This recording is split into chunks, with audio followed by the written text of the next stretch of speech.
Introducing your dog to a new harness, and this applies for anything you're going to put on your dog, so it could be a harness, a muzzle, clothing, whatever you're going to put on your dog's body. This is a good place to start.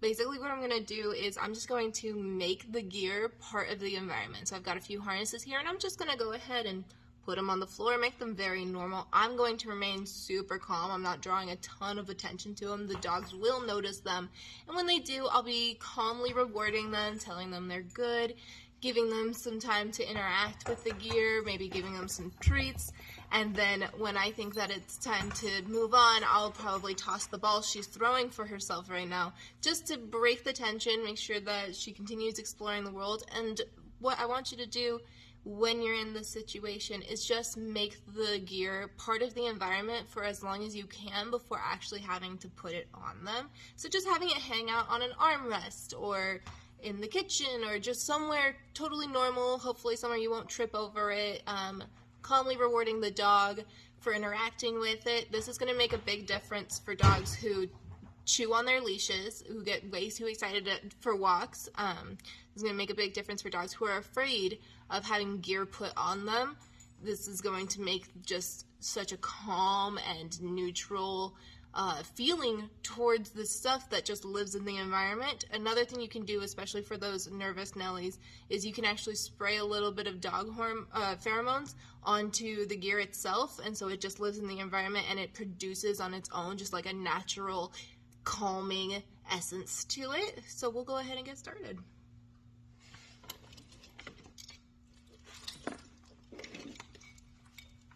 Hi, babies.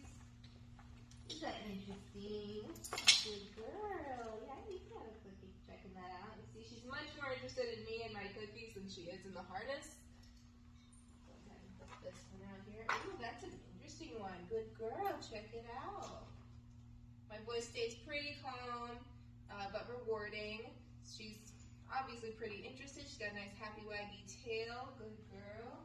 Hi, handsome boy. Put that one out too.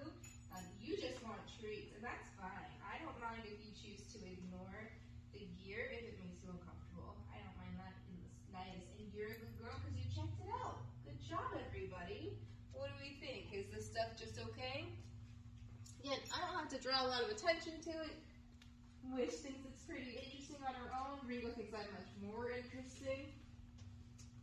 And so I just want everybody to have a neutral, positive association with these. I don't want them to get crazy excited every time they see it. So if it just lives in the environment, it won't be quite as stimulating. Oh, are you walking over here to get water? Maybe a ball? Yeah, so if she was stuck staring at that really colorful one for too long, I would have pulled out the ball sooner.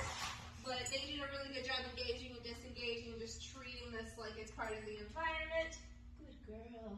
Good girl.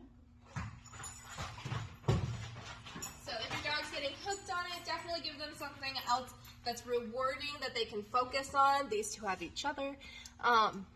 And make sure that every time that you do a session where the dogs are working with new gear, that you follow it up with something that's really positive. Don't immediately take them to a bath unless that's something that they love.